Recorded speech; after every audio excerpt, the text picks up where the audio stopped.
Assalamualaikum warahmatullahi wabarakatuh. Alhamdulillah, assalatu wassalamu ala rasulillah Sayyidina Muhammad wa ala alihi wa ashabihi wa mawala. Amma ba'du ayyuhal hadirun ittaqullaha la'allakum tuflihun. Pada kesempatan ini marilah kita bahas tentang manajemen masjid. Baik teman-teman mahasiswa, para santri dan saudara-saudaraku yang saya cintai, kata manajemen berasal dari bahasa Italia managio yang berarti pengelolaan. Dalam terjemahan bahasa Inggris kemudian disebut dengan manajemen. Dan dalam bahasa Indonesia menjadi tata laksana atau pengelolaan. Demikian menurut Sony Sumarsono dalam bukunya Manajemen Koperasi, Teori dan Praktek, Yogyakarta, Geraha Ilmu 2003, halaman 72. Secara istilah, manajemen oleh Prayudi dalam Syafi'i dan kawan-kawan diartikan sebagai pengendalian dan pemanfaatan dari semua faktor serta sumber daya yang menurut suatu perencanaan diperlukan untuk mencapai atau menyelesaikan suatu tujuan kerja tertentu. Ini dalam Inu Kencana Syafi'i dalam bukunya Ilmu Administrasi Publik, Jakarta, Rineka Cipta 1999, halaman 50 sampai dengan 51. Maharita dalam Handayaningrat mendefinisikan manajemen sebagai pemanfaatan sumber-sumber yang tersedia atau yang potensial di dalam pencapaian tujuan. Ini dalam Suwarno Handayaningrat dalam bukunya Pengantar Studi Ilmu Administrasi dan Manajemen, Jakarta, Gunung Agung 1980, halaman 19. Dari dua pengertian tersebut dapat ditarik suatu benang merah, yaitu pemanfaatan sumber daya. Ketika kata manajemen ditautkan dengan kata publik misalnya, berarti merujuk pada manajemen instansi pemerintah. Demikian menurut Harbani Pasolong dalam bukunya Teori Administrasi Publik, Bandung Alfabeta 2008, halaman 82.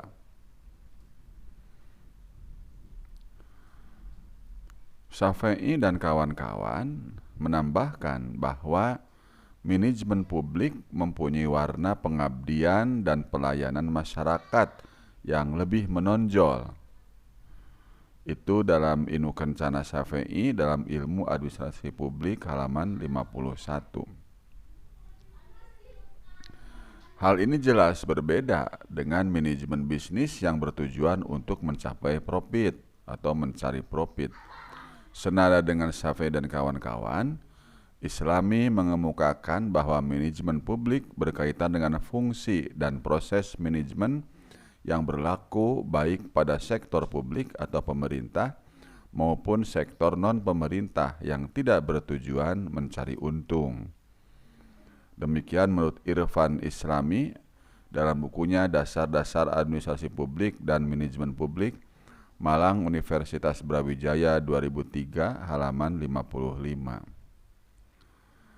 Manajemen publik memanfaatkan fungsi-fungsi perencanaan, pengorganisasian, penggerakan, dan pengawasan sebagai sarana untuk mencapai tujuan publik.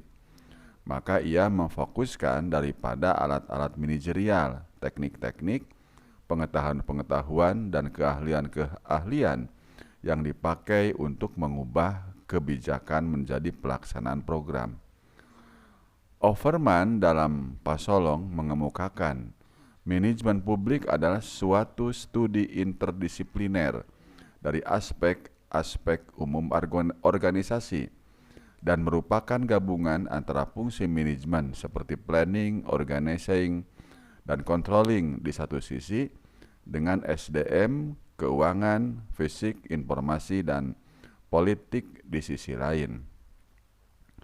Demikian menurut Irfan Islami, Dasar-dasar Administrasi Publik halaman 55. Dalam bahasan administrasi publik dapat diibaratkan bahwa kebijakan publik sebagai sistem otak dan manajemen publik sebagai jantung. Fungsi jantung adalah menggerakkan sumber daya manusia dan sumber daya lainnya sesuai dengan perintah kebijakan publik. Demikian Mutahar Bani Pasolong dalam Teori Administrasi Publik halaman 83. Kemudian teman-teman, ketika berbicara tentang manajemen masjid, maka akan dihubungkan dengan manajemen publik yang menjadi bidang kajian yang lebih luas dari manajemen masjid. Sebagaimana yang disampaikan Islami di atas bahwa manajemen publik berkaitan dengan fungsi dan proses manajemen yang berlaku baik pada sektor publik, pemerintah, maupun sektor non-pemerintah yang tidak bertujuan mencari untung. Ketika manajemen disandingkan dengan kata masjid, berarti manajemen diarahkan untuk mencapai tujuan masjid yang ideal.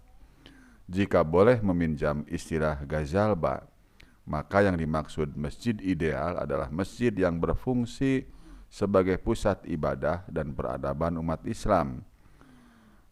Sidi Ghazalba dalam bukunya Masjid, Pusat Ibadah dan Kebudayaan Islam halaman 116.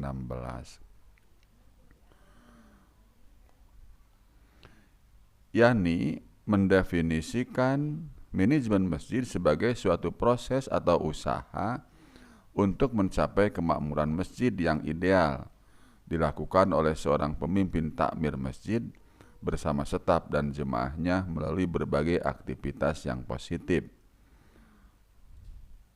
Demikian menurut Ahmad Yani dalam Panduan Memakmurkan Masjid, Jakarta Al-Qalam 2009 halaman 145. Dalam keputusan Dirjen Bimas Islam nomor DJ2 Romawi /802 tahun 2014 tentang standar pembinaan manajemen masjid, istilah manajemen disebut dengan idaroh atau bahasa Arab ini, yang diartikan sebagai kegiatan mengembangkan dan mengatur kerjasama dari banyak orang guna mencapai suatu tujuan tertentu. Tujuan yang dimaksud adalah agar masjid lebih mampu mengembangkan kegiatan, makin dicintai jemaah dan berhasil membina dakwah di lingkungan.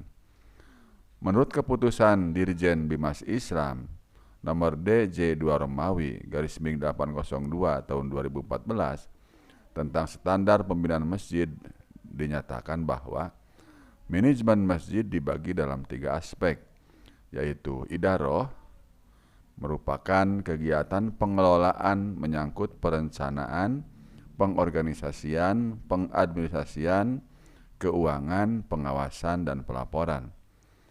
Kedua, imaroh, yaitu merupakan kegiatan memakmurkan masjid seperti penyelenggaraan kegiatan-kegiatan peribadatan, majelis ta'lim, pembinaan remaja masjid, pengadaan perpustakaan, pengadaan taman kanak-kanak, pengadaan madrasah diniyah, pembinaan ibadah sosial, peringatan Hari Besar Islam dan Hari Besar Nasional, pembinaan wanita, koperasi, dan layanan kesehatan. Dan ketiga, riayah, merupakan kegiatan pemeliharaan bangunan, peralatan, lingkungan, kebersihan, keindahan, dan keamanan masjid, termasuk penentuan arah kiblat.